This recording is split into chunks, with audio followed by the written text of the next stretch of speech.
यह बात ठीक है कि पार्टी के संविधान में पार्लियामेंट्री बोर्ड के अध्यक्ष का प्रावधान नहीं है, लेकिन उसमें यह भी है कि कोई भी निर्णय अगर लेना है तो राष्ट्रीय अध्यक्ष ले सकते हैं। संविधान में संशोधन की जरूरत होगी। इसी बात को ध्यान में रखते हुए बिल्कुल संवैधानिक तरीके से पार्लियामेंट्री बोर्ड का अध्यक्ष मुझको मनोनीत किया गया है। राष्ट्रीय अध्यक्ष आरसीपी सिंह जी अधिकृत हैं इस काम के लिए, तो राष्ट्रीय अध्यक्ष का निर्णय और बाजाप्ता आदरणीय मुख्यमंत्री जी के अनुसार अधिकृत थे वो उस काम के लिए। नहीं, पार्टी में कोई नाराजगी है ऐसा मुझको नहीं लगता है, और नाराज होने का कोई कारण नहीं है। राष्ट्रीय अध्यक्ष मंत्री बने हैं, इसमें नाराज होने का कहाँ, और खुशी की बात है। जनता के आदमी हैं, जनता के बीच मुझको ज़्यादा अच्छा लगता है। आदरणीय नेता नीतीश कुमार जी के नेतृत्व में पार्टी को अधिक से अधिक कितना मजबूत किया जा सकता है, इस काम में हम लगे। जेडीयू में नंबर 2 की भूमिका में आने वाले उपेंद्र कुशवाहा, जो जेडीयू के संसदीय बोर्ड के अध्यक्ष हैं, उनसे हम बात करेंगे कि आखिर उनका क्या कार्यक्रम है, वो किस तरीके से इस मंत्रिमंडल विस्तार को भी देख रहे हैं, अभी वो दौरा करने वाले हैं, तो क्या हो रहा है बिहार की राजनीति में। उपेंद्र कुशवाहा जी, सबसे पहला सवाल जो है कि आप अब 10 तारीख से निकलने वाले हैं यात्रा पर, तो इस यात्रा का क्या मकसद है?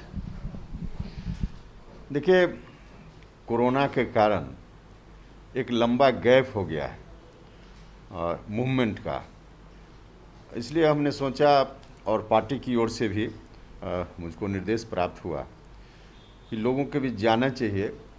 और कोरोना के काल में कई पार्टी के साथी कई जिलों में उनका डेथ हो गया है, कई पार्टी के साथियों के परिवार में से किसी का डेथ हो गया है। उसके अतिरिक्त बाढ़ में कई जगह लोग परेशानी से जूझ रहे हैं। कोरोना, बाढ़ या और भी जो प्राकृतिक आपदाएं हैं जिसके चलते लोग जूझ रहे हैं, तो वैसे जूझ रहे लोगों की समस्याओं को जानना और माननीय मुख्यमंत्री जी के नेतृत्व में सरकार की जो योजनाएं चल रही है उन लोगों को राहत पहुंचाने के लिए, उन योजनाओं के कार्यान्वयन में पार्टी के साथियों की अधिक से अधिक भूमिका कैसे सुनिश्चित हो, ताकि ज़रूरतमंदों को सरकारी योजनाओं का लाभ अधिक से अधिक मिल पाए। और सवाल ये उठता है कि आप, जैसे मैंने अभी कहा कि संसदीय बोर्ड के अध्यक्ष हैं, पर सवाल यही उठ गया है कि आप संसदीय बोर्ड के अध्यक्ष तो जरूर बना दिए गए हैं, लेकिन पार्टी के संविधान में कोई ऐसा पद है ही नहीं। देखिए, आप इसको इस तरह से समझ सकते हैं, जैसे पार्लियामेंट कानून बनाता है, लेकिन जिस समय पार्लियामेंट सेशन में न हो तो एक अध्यादेश लाने की भी व्यवस्था संविधान ने की है। उसी तरह से यह बात ठीक है कि पार्टी के संविधान में पार्लियामेंट्री बोर्ड के अध्यक्ष का प्रावधान नहीं है, लेकिन उसमें यह भी है कि कोई भी निर्णय अगर लेना है तो राष्ट्रीय अध्यक्ष ले सकते हैं। संविधान में संशोधन की जरूरत होगी, तो जब अगली कार्यकारिणी की बैठक होगी उस बैठक में संविधान में संशोधन हो जाएगा। तो इसी बात को ध्यान में रखते हुए बिल्कुल संवैधानिक तरीके से पार्लियामेंट्री बोर्ड का अध्यक्ष मुझको मनोनीत किया गया है, और कार्यकारिणी जब बैठेगी तो फिर जो आप बता रहे हैं उस पर भी ध्यान हो जाएगा। कुशवाहा जी, अभी मंत्रिमंडल विस्तार हुआ है, इसमें आपकी पार्टी के राष्ट्रीय अध्यक्ष आरसीपी सिंह खुद मंत्री बन गए हैं, जबकि मुख्यमंत्री नीतीश कुमार ने कहा था कि अधिकृत हुए हैं बातचीत करने के लिए। अगर एक ही पद था तो फिर इतना हाहाकार क्यों? और आपको लगता है कि इसमें कोई ना कोई राज छिपा हुआ है? क्योंकि मुख्यमंत्री नीतीश कुमार ने अब तक सार्वजनिक तौर पर ना ट्वीट करके ना प्रेस रिलीज जारी करके बधाई दिया है। नहीं, देखिए, कोई हाहाकार जैसी बात नहीं थी। अब मीडिया में जो बातें चल रही थी तो उसमें उसका कोई आधार तो होता नहीं है, अटकलबाजी, तो उसके चलते इस तरह की बातें चल रही थी। और माननीय मुख्यमंत्री जी ने साफ साफ कहा था कि राष्ट्रीय अध्यक्ष आरसीपी सिंह जी अधिकृत हैं इस काम के लिए, बात कर रहे हैं। तो स्वाभाविक रूप से जब अधिकृत थे उन्होंने ये बात की और उसके आधार पर जो निर्णय हुआ, तो राष्ट्रीय अध्यक्ष का निर्णय और बाजाप्ता आदरणीय मुख्यमंत्री जी के अनुसार अधिकृत थे वो उस काम के लिए।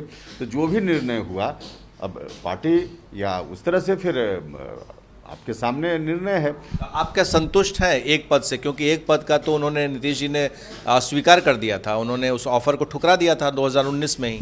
नहीं, तब की बात अलग थी। इस बात का जवाब स्वयं मुख्यमंत्री जी ने ही दिया है उन्होंने कहा है कि तब की बात समाप्त हो चुकी है, अब नए सिरे से बात है, और नए सिरे से कैसे बात हो उसके लिए अधिकृत रामचंद्र बाबू हैं। पर सवाल ये उठता है कि अब नए सिरे से बात क्या इसलिए हो रही है क्योंकि बीजेपी अब बड़े भाई की भूमिका में है, आपकी कम सीटें आई इसलिए आप छोटे भाई की भूमिका में है, या फिर बीजेपी आप लोग का पर कतर रही है? नहीं, देखिए, ऐसा भी कहना उचित नहीं है। उस समय की जो भी परिस्थिति रही होगी, आज की जो भी परिस्थिति है, खास करके मंत्री परिषद के विस्तार में, तो उसमें तो प्रधानमंत्री जी का विशेषाधिकार होता है। लेकिन क्या जेडीयू एक पद से संतुष्ट है?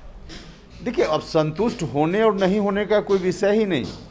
कोई भी डिसीजन पार्टी में जब तक नहीं होता है तब तक कोई राय भी दी जाती है, लेकिन नॉर्म से ही कहता है, पार्टी का अनुशासन भी यही कहता है, किसी के लिए भी किसी दल पर यह लागू होता है कि पार्टी का जब डिसीजन हो जाए तो एक व्यक्ति का डिसीजन नहीं, सबका डिसीजन है।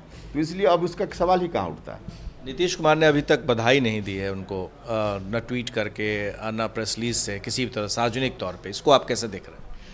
नहीं, देखिए, इसको कोई अलग नज़र से देखने की ज़रूरत नहीं है। उस पर मुख्यमंत्री जी कोई ज़रूरी नहीं है कि हर बात के लिए ट्वीट ही करें, बातचीत से भी लोग वार्तालाप से भी करता है, तो इसमें कोई इस नज़र से पार्टी में क्या नाराज़गी है इसको लेकर के, सिर्फ एक ही पद होने के कारण?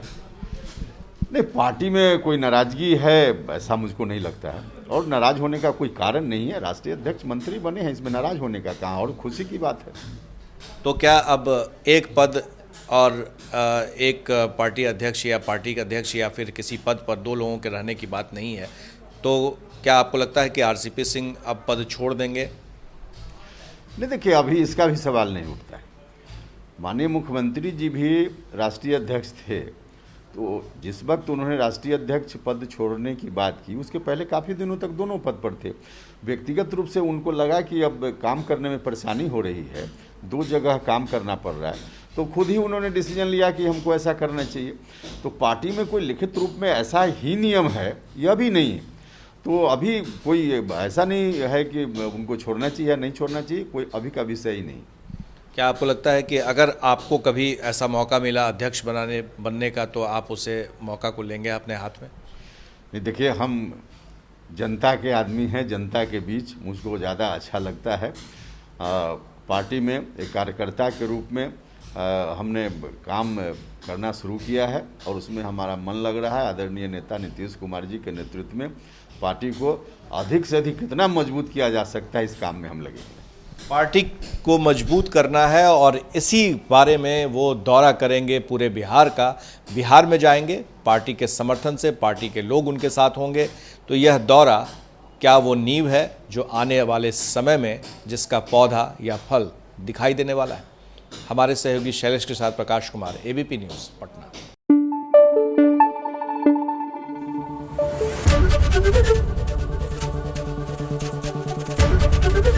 एबीपी न्यूज़ आपको रखे आगे।